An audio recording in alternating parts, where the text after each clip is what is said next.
রাধে রাধে। আজ আপনাদের কাছে আমার একটি ব্যাকুল প্রার্থনা। জীবনে এই একটা অভ্যাস দয়া করে নিজের মধ্যে গড়ে তুলুন।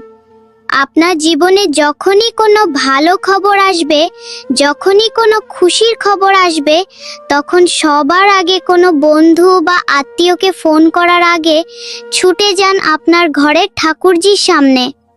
তার চরণে বসে চোখের জল ফেলে বলুন, হে প্রভু, আজ আমার সাথে এই ভালো জিনিসটা ঘটেছে, সব তোমারই কৃপা। তাকে প্রথম অংশীদার করুন।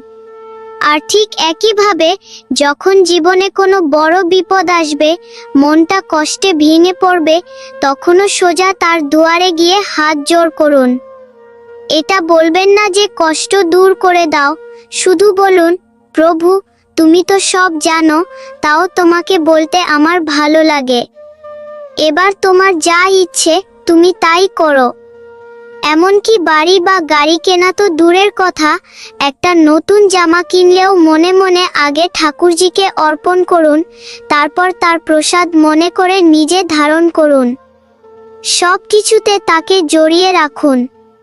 এই অভ্যাসটি করে দেখুন, জীবনে কখনো নিজেকে একা মনে হবে কেন। রাধে রাধে।